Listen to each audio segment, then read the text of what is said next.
ओम शांति। आज है 9 जुलाई, शिव बाबा की अव्यक्त मुरली। संगम युग उत्सव का युग है। उत्सव मनाना अर्थात अविनाशी उमंग उत्साह में रहना। आज त्रिदेव रचता त्रिमूर्ति शिव बाप अपनी रूहानी डायमंड्स के साथ डायमंड जुबली व डायमंड जयंती मनाने आए हैं। इसी विशेष विचित्र जयंती को डायमंड जयंती कहते हो। क्यों कहते हो? क्योंकि बाप अवतरित होते ही हैं कौड़ी समान आत्माओं को हीरे तुल्य बनाने। तो बाप दादा चारों ओर के बच्चों को जो हीरे से भी अमूल्य हैं सब कुछ सामने देख रहे हैं। बाप दादा के आगे सिर्फ मधुबन की सभा नहीं है, लेकिन विश्व के चारों ओर के ब्राह्मण बच्चों की सभा है। सबके दिल की मुबारक के स्नेह के भरे गीत कहो, बोल कहो, बाप समीप से सुन रहे हैं। क्या कह रहे बाबा? स्नेह के गीत, बोल सब बाबा समीप से सुन रहे हैं। दिल की आवाज़ दिलाराम के पास पहले पहुंचता है, जो दिल की आवाज़ है। तो बाप दादा देख रहे हैं कि बच्चों के सेवा का प्रत्यक्ष प्रमाण चारों ओर से मधुबन बाप के स्वीट होम तक पहुंच रहा है। वैसे भी शिव जयंती को उत्सव कहते हैं। यथार्थ रीति से उत्सव आप ब्राह्मण ही मनाते हो, क्योंकि उत्सव का अर्थ ही है सर्व उमंग उत्साह में रहें। तो आप जो भी बैठे हो सभी के दिल में उमंग उत्साह कितना है? अविनाशी है या सिर्फ आज के लिए है? अविनाशी है ना। इसीलिए बाप दादा इस श्रेष्ठ संगम युग को उत्सव का युग कहते हैं। हर दिन आपके लिए उत्साह संपन्न है, हर दिन उत्सव। जो गायन है आप लोग टॉपिक रखते हो अनेकता में एकता। तो प्रैक्टिकल में अनेक देश, अनेक भाषाएं, अनेक रूप रंग, लेकिन अनेकता में भी सबके दिल में एकता है ना। क्योंकि एक बाप है, चाहे अमेरिका से आए हो, चाहे अफ्रीका से आए हो, लेकिन दिल में एक बाप है। एक श्रीमत पर चलने वाले हो। तो बाप दादा को अच्छा लगता है कि अनेक भाषाओं में होते हुए भी मन का गीत, मन की जो भाषा है वो एक है। बाबा कह रहे हैं चाहे किसी भी भाषा वाले हों, काला ताज तो मिला ना। सभी हेडफोन से अपनी अपनी भाषा सुन रहे हैं। अभी यही काला ताज बदलकर गोल्डन हो जाएगा, लेकिन सबके मन की भाषा एक है और एक ही शब्द है, मेरा बाबा। क्या कह रहे हैं बाबा? सबके मन की भाषा एक है और एक ही शब्द है। वो कौन सा है? मेरा बाबा। सभी भाषा वाले बोलो मेरा बाबा। हाँ, यह एक ही है। तो अनेकता में एकता है ना। तो बाबा कहते हैं तो उत्साह में रहने वाले अर्थात सदा उत्सव मनाने वाले श्रेष्ठ आत्माएं हो। कभी भी उत्साह कम नहीं होना चाहिए। पहले भी सुनाया था, ब्राह्मण जीवन का सांस उमंग उत्साह। अगर सांस चला जाए तो जीवन सेकंड में खत्म हो जाएगी ना। तो ब्राह्मण जीवन में यदि उमंग उत्साह का सांस नहीं तो ब्राह्मण जीवन नहीं। जो सदा उमंग उत्साह में होगा वो फलक से कहेगा। क्या कहेगा फलक से? कि ब्राह्मण है ही उमंग उत्साह के लिए। और जिसका उमंग उत्साह कम हो जाता है उसके बोल ही बदल जाते हैं। वो कहेगा है तो सही, होना तो चाहिए। मतलब जो उमंग उत्साह है तो हम उमंग उत्साह में हो ही जाएगा। तो बाबा कहते हैं तो ये भाषा उस भाषा में कितना अंतर है, उसके हर बोल में तो ज़रूर होना तो चाहिए। बाबा क्या कह रहे हैं, वो आत्मा क्या कहेगी, होना तो चाहिए।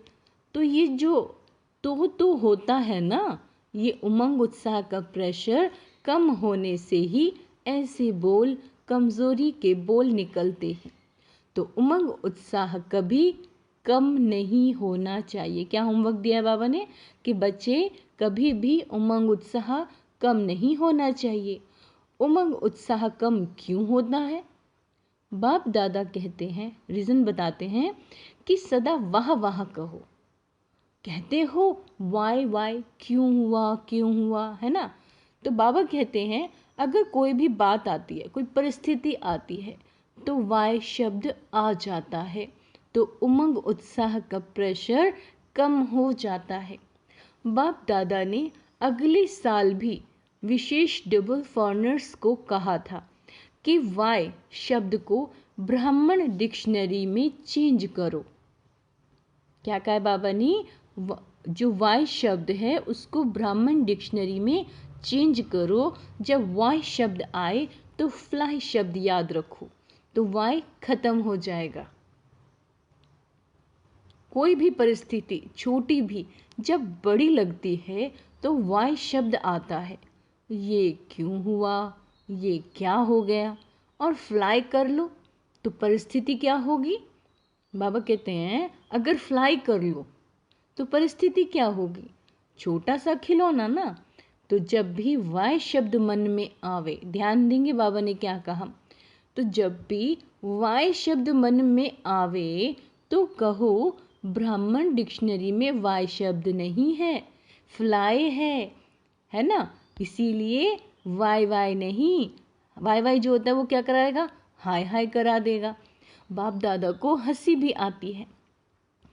एक तरफ कहेंगे नहीं, हमारे जैसा श्रेष्ठ भाग्य किसी का भी नहीं है, अभी अभी यह कहेंगे, और अभी अभी उत्साह कम हुआ तो कहेंगे, क्या कहते हैं, पता नहीं मेरा भाग्य ही ऐसा है, मेरे भाग्य में इतना ही है। तो हाय हो गया ना। तो जब भी हाय का नज़ारा आवे तो वाह वाह कर लो, तो नज़ारा भी बदल जाएगा और आप भी बदल जाएंगे। तो बाबा ने क्या कहा है, उमंग उत्साह में रहना है। और दूसरा पुरुषार्थ क्या कहा है, जब भी कोई बात आए वाह बाबा वाह, वाह बाबा वाह, वाह मेरा भाग्य, है ना।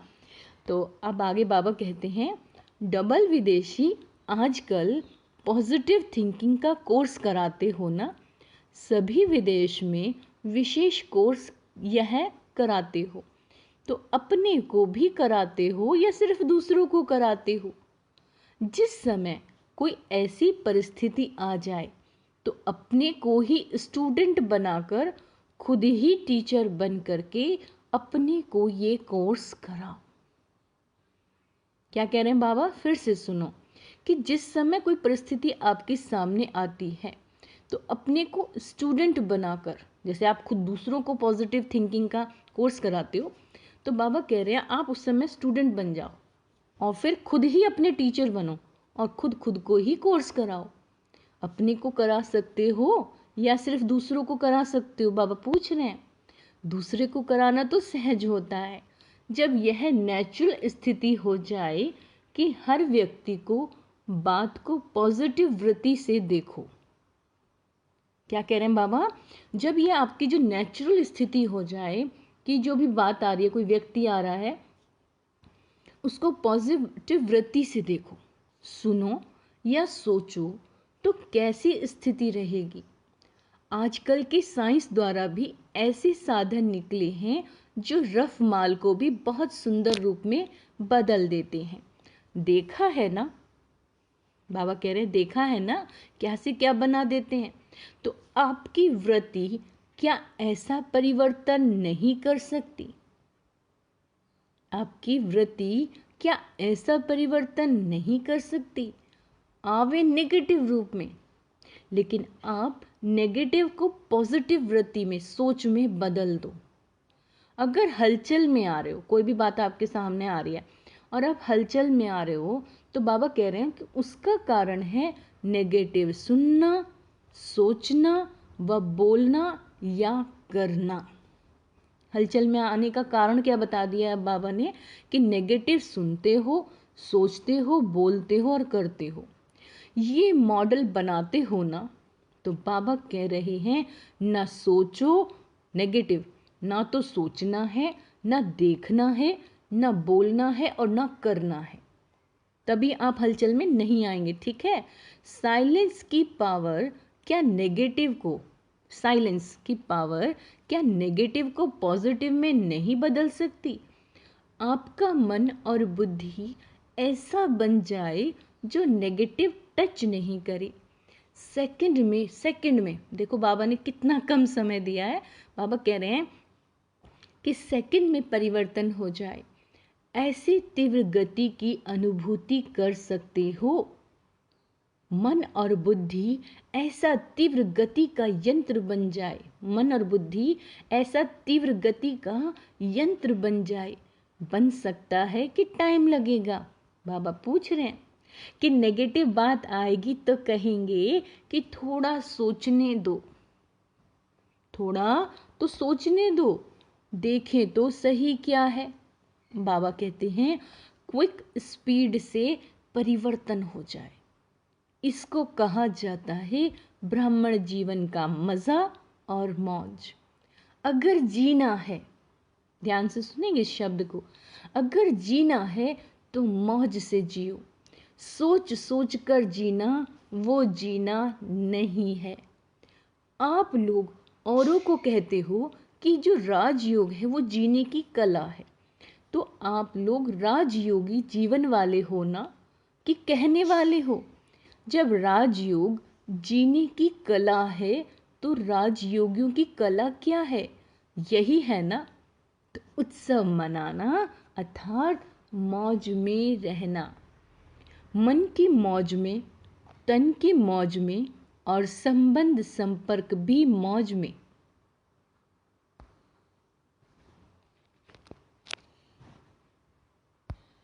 कई बच्चे कहते हैं अपने रीति से तो ठीक रहते हैं, अपने मौज में रहते हैं, लेकिन संबंध संपर्क में मौज में रहें, ये कभी कभी होता है। लेकिन संबंध संपर्क भी आपके स्थिति का पेपर है। किसी के संपर्क में आ रहे हैं और नेगेटिव बात आ रही है, तो आप कितने उसमें पॉजिटिव रहते हैं? क्योंकि जितना पॉजिटिव रहेंगे तो वही तो आपका पेपर है। यदि स्टूडेंट कहे वैसे तो मैं पास विद ऑनर हूँ, है ना, लेकिन पेपर के टाइम में ना मार्क्स कम हो जाती है, तो ऐसे को क्या कहेंगे? तो ऐसे तो नहीं हो ना। जब कोई आत्मा आपका पेपर लेने के निमित्त बनती है, उस समय क्या कहोगे? कैसे कह के क्या शब्द यूज़ करोगे जो हलचल में ना आओ? कितना अच्छा है बाबा, पेपर था, है ना, हिसाब किताब था, चुकतू हो गया। तो जब ये पॉजिटिव थिंकिंग आ जाएगी एक सेकंड में, तो क्या होगा? पास हो जाओगे संबंध संपर्क में जब कोई पेपर आता है। तो बाबा कह रहे हैं तो ऐसे तो नहीं हो ना, फुल पास होने वाले हो। अच्छा, बाप दादा ने सुनाया है कि जो सदा बाप के साथ रहते हैं वो पास हैं। ध्यान देंगे, जो सदा बाप के पास रहते हैं वो पास हैं, पास नहीं रहते तो पास नहीं है। कितना इजी सा बाबा ने बताया है। तो सदा कहाँ रहते हो? दूर रहते हो, पास नहीं रहते हो। डबल विदेशियों को तो डबल पास होना चाहिए। अच्छा, तो डबल विदेशियों ने इस बारी हाई जंप लगा दी है, मधुबन में हाई जंप लगाकर पहुंच गए। इस बार हर वर्ष से ज़्यादा संख्या में डबल विदेशी मधुबन पहुंचे हुए हैं। अच्छा, डबल विदेशियों को भी कईयों को पटरानी बनने का चांस तो अच्छा मिला है। पटरानी बनने में मज़ा है कि नहीं?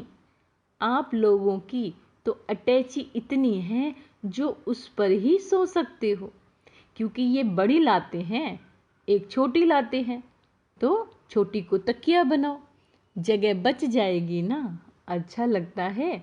बाप दादा सीन देखते हैं कैसे भारी भारी अटैचियाँ घसीट कर ला रहे हैं। अच्छी सीन लगती है ना।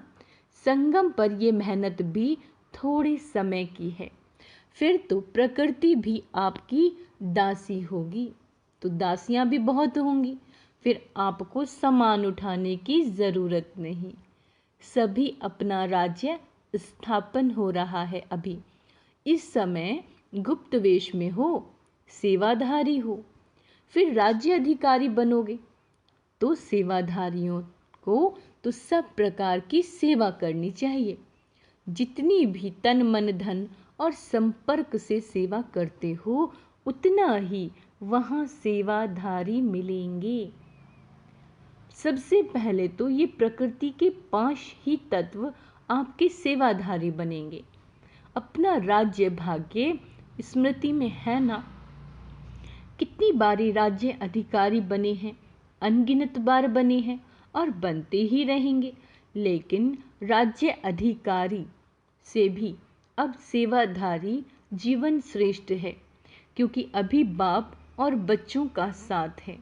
चाहे किसी भी प्रकार की सेवा है, लेकिन सेवा का प्रत्यक्ष फल अभी मिलता है।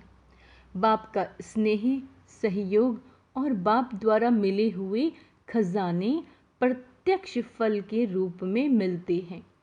जब भी कोई विशेष सेवा करते हो तो युक्ति युक्त सेवा करते हो तो कितनी खुशी होती है। उस समय के चेहरे का फोटो निकालो। जब खुशी होती है, जब सेवा करते हो तो निकालो फोटो, तो कैसा होता है? तो एक तरफ सेवा करते हो, दूसरी तरफ प्रत्यक्ष फल आपके लिए सदा तैयार है ही है। एक हाथ से सेवा करो, दूसरे हाथ से फल खाओ। ऐसा अनुभव होता है कि सेवा में बड़ी मेहनत है। सेवा में हलचल होती है या नहीं? कभी कभी होती है। ये हलचल ही परिपक्व बनाती है। अंडरलाइन करेंगे कि ये जो हलचल है, ये आपको क्या करती है? परिपक्व बनाती है, अनुभवी बनाती है। हलचल में इसलिए आते हो जो सिर्फ वर्तमान को देखते हो। अब रीज़न भी बता दिया बाबा ने कि जो हलचल में आती हैं आत्माएं, वो इसलिए आती हैं क्योंकि वो वर्तमान को देख रही हैं, लेकिन वर्तमान में छिपा हुआ भविष्य जो है वो स्पष्ट नहीं दिखाई देता। इसीलिए हलचल में आ जाते हो। कोई भी बड़े से बड़े नाजुक परिस्थिति वास्तव में आगे के लिए बहुत बड़ा पाठ पढ़ाती है। परिस्थिति नहीं है वो आपकी, लेकिन टीचर है। उस नज़र से देखो कि जो भी परिस्थिति आपके पास आ रही है वो आपको कुछ सिखाने के लिए आ रही है। उससे कुछ सीखना है कि इस परिस्थिति ने ये पाठ पढ़ाया। इसको कहा जाता है नेगेटिव को पॉजिटिव में परिवर्तित करना। सिर्फ परिस्थिति को देखते हो तो घबरा जाते हो, और परिस्थिति माया द्वारा सदा नए नए रूप में आएगी। इसको भी अंडरलाइन करेंगे कि जो परिस्थितियां हैं यानी कि माया नए नए रूप में आएगी। वैसे ही नहीं आएगी कि जिस रूप में आ चुकी है। आप तो उसमें परफेक्ट हो गए हो कि इस रूप में माया आएगी और आप उसे जीत लेते हो। तो बाबा कह रहे हैं माया भी नए नए रूप में आएगी, तो उससे घबरा जाते हो। तो बाबा कहते हैं ये तो नई बात है, ये तो होता नहीं है, ये तो होना नहीं चाहिए, लेकिन समझ लो। क्या कह रहे हैं बाबा? कि समझ लो माया अंत तक बहुरूपी बनकर बहुरूप दिखाएगी। माया को बहुरूपी बनना बहुत जल्दी और अच्छा आता है। जैसे आपकी स्थिति होगी न वैसी परिस्थिति बनकर आएगी। आज मानो आप थोड़ा सा अलबेले जीवन में हो, है ना? तो माया भी उसी अलबेली परिस्थिति के रूप में आएगी। आज मूड थोड़ा ऑफ है, जैसे होना चाहिए वैसे नहीं है, तो मूड ऑफ की परिस्थिति के रूप में आएगी। समझ गए? Mood off. फिर सोचते हैं कि पहले से ही मैं सोच रही थी, फिर ये क्या हुआ? इसीलिए माया को देखने के लिए, जानने के लिए त्रिकालदर्शी और त्रिनेत्री बनो। आगे पीछे सामने, त्रिकालदर्शी, त्रिनेत्री। आप सभी त्रिनेत्री अर्थात और त्रिकालदर्शी होना। डबल फॉरनर्स त्रिकालदर्शी हैं। यस या नो? सब बोलो, हाँ जी या ना जी। सभी हाँ जी कर रहे हैं। अपनी भाषा से तो ये अच्छा बोलते हो, सब खुश हो, हाँ जी कर रहे हैं। इतने बड़े संगठन में मज़ा आ रहा है। कोई कोई यह तो नहीं सोच रहे कि अगले वर्ष भीड़ में नहीं आएंगे, थोड़ा पीछे आएंगे। बाबा कहते हैं संगठन का मज़ा भी प्यारा है। वैसे आना तो प्रोग्राम प्रमाण ही है, ज़्यादा नहीं आना, लेकिन आदत ऐसी होनी चाहिए जो सब में एडजस्ट कर सके। एडजस्ट करने की पावर सदा विजयी बना देगी। तो देखो बाबा ने आज क्या कहा है कि एडजस्ट करने की पावर आपको विजयी बना देगी। ब्रह्मा बाप को देखा तो बच्चों से बच्चा बनकर एडजस्ट हो जाता है, बड़ों से बड़ा बनकर एडजस्ट हो जाता है। देखो बाबा ने क्या बताया, हमें ब्रह्मा बाबा को फॉलो करना ना, तो ब्रह्मा बाबा क्या करते थे, बच्चों से बच्चा बनकर एडजस्ट हो जाते थे और बड़ों से बड़ा बनकर एडजस्ट हो जाते थे। चाहे बैगरी लाइफ, चाहे साधनों की लाइफ, दोनों में एडजस्ट होना और खुशी खुशी से होना है, सोच कर नहीं। यहाँ दुखी तो नहीं होते हो, बाबा पूछ रहे हैं, लेकिन खुशी के बजाय थोड़ा सोच में पड़ जाते हो, ये क्या हुआ, कैसे हुआ। तो सोचने वाले को एडजस्ट होने के मज़े में कुछ समय लग जाता है। अपनी को चेक करो कि कैसी भी परिस्थिति हो, चाहे अच्छी हो चाहे हिलाने वाली हो, लेकिन हर समय हर सर्कमस्टांस के अंदर अपने को एडजस्ट कर सकते हैं। बाबा पूछ रहे हैं डबल फॉरनर्स को अकेलापन भी अच्छा लगता है और कंपेनियन भी बहुत अच्छे लगते हैं, लेकिन कंपनी में हो या अकेले हो, बाबा ने क्या कहा है ध्यान से सुनो, दोनों में एडजस्ट होना है। ये है ब्राह्मण जीवन। ऐसे नहीं संगठन हो और माथा भारी हो जाए, नहीं, मुझे एकांत चाहिए। बाबा कह रही ये घमासान में नहीं, मुझे अकेला चाहिए। मन अकेला अर्थात बाह्य मुक्ता से अंतर्मुक्ता में चले जाओ तो अकेलापन है। कोई कोई कहते हैं ना अकेला कमरा चाहिए, दो भी नहीं चाहिए, अकेला मिले तो भी मौज से सो। बाबा कहते हैं 10 के बीच में भी सोना हो तब भी मौज से सो। फॉरनर्स 10 के बीच में सो सकते हैं कि मुश्किल है, सो सकते हैं। बाबा पूछ रहे हैं अच्छा अभी अगले वर्ष 20-20 को सुलाएंगे। क्या कह रहे हैं बाबा कि अगले साल सबको 20-20 को एक कमरे में 20-20। देखो समय बदलता रहता है और बदलता रहेगा। दुनिया की हालतें नाजुक हो रही हैं और भी होंगी, होनी ही हैं। अभी सिर्फ एक स्थान पर अलग अलग होती हैं, आखिर में सब तरफ इकट्ठी होंगी। तो नाजुक समय तो आना ही है। समय नाजुक हो लेकिन आपकी नेचर नाजुक नहीं हो। कईयों की नेचर बहुत नाजुक होती है ना, थोड़ा सा आवाज़ हुआ, थोड़ा सा कुछ हुआ तो डिस्टर्ब हो गए। इसको कहते हैं नाजुक स्थिति, नाजुक नेचर। तो नाजुक नेचर नहीं हो, जैसा समय वैसा अपने को एडजस्ट कर सको। तो बाबा ने आज कौन सा गुण धारण करने के लिए कहा है, एडजस्ट करने के लिए। ये अभ्यास आगे चलकर आपको बहुत काम में आएगा, क्योंकि हालतें सदा एक जैसी नहीं रहनी और फाइनल पेपर आपका नाजुक समय पर होना है। इसको अंडरलाइन करेंगे क्योंकि बाबा ने बताया है कि जो हमारा फाइनल पेपर आएगा वो हमारा नाजुक समय पर होगा, आराम के समय पर नहीं, नाजुक समय पर होना है। इसे याद रखना है। जो जितना अभी से अपने को एडजस्ट करने की शक्ति होगी तो नाजुक समय पर पास विद ऑनर हो सकेंगे। पेपर बहुत टाइम का नहीं है, पेपर तो बहुत थोड़े समय का है, लेकिन चारों ओर की नाजुक परिस्थितियां, उनके बीच में पेपर देना है।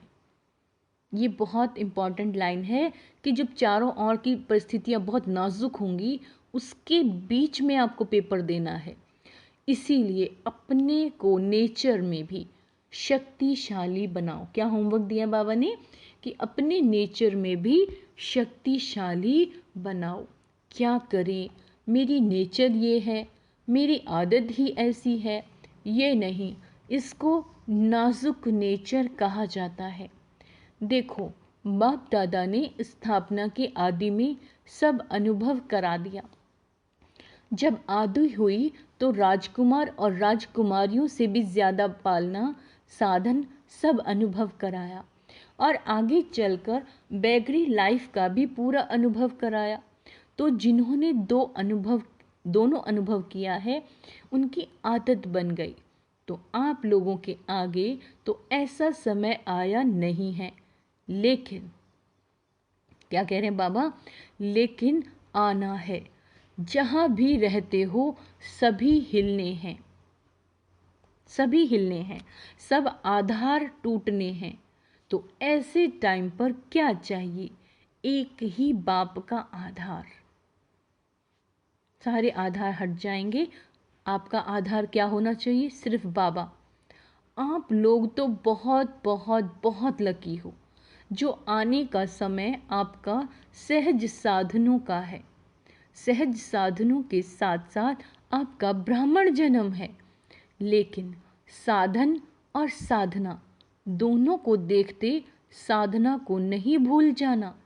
साधनों को देखते हुए बाबा कह रहे हैं साधना नहीं भूल जाना, क्योंकि आखिर में साधना ही काम आनी है। समझा?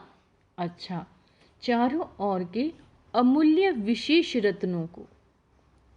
रत्नों को सदा हर दिन उत्साह में उत्सव मनाने वाली श्रेष्ठ आत्माओं को, सदा स्व स्थिति और सेवा की उन्नति में बैलेंस रखने वाली ब्लेसिंग की अधिकारी आत्माओं को, सदा परिस्थिति को सहज पार करने वाली अचल अडोल महावीर आत्माओं को बाप दादा का याद प्यार और नमस्ते।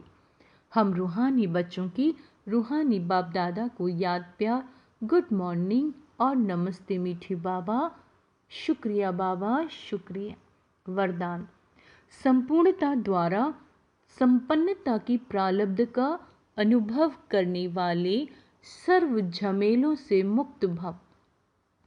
फिर से सुनेंगे, संपूर्णता द्वारा संपन्नता की प्रारब्ध का अनुभव करने वाले सर्व झमेलों से मुक्त भव।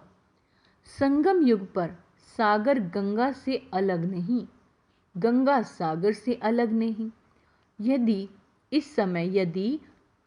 नदी और सागर के समाने का मेला होता है, इस समय नदी और सागर के समाने का मेला होता है, जो इस मेले में रहते हैं वो सर्व झमेलों से मुक्त हो जाते हैं।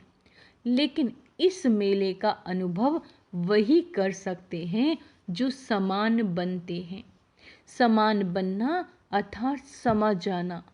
जो सदा स्नेह में समाये हुए हैं वह संपूर्णता और संपन्नता की प्रारब्ध का अनुभव करते हैं। उन्हें कोई भी अल्पकाल के प्रारब्ध की इच्छा नहीं रहती। स्लोगन है, सदा एक बाप के संग में रहो। क्या होमवर्क मिला है कि सदा एक बाप के संग में रहो तो हाईएस्ट और होलीएस्ट बन जाएंगे। तो सारा दिन क्या करना है, बाबा के संग में रहना है। आज का स्वमान है, मैं हाईएस्ट और होलीएस्ट आत्मा हूँ, मैं अचल अडोल आत्मा हूँ, मैं श्रेष्ठ आत्मा हूँ, मैं उन्नति में ब्लेस रखने वाली ब्लेसिंग की अधिकारी आत्मा हूँ, मैं महावीर आत्मा हूँ। अच्छा, ओम शांति।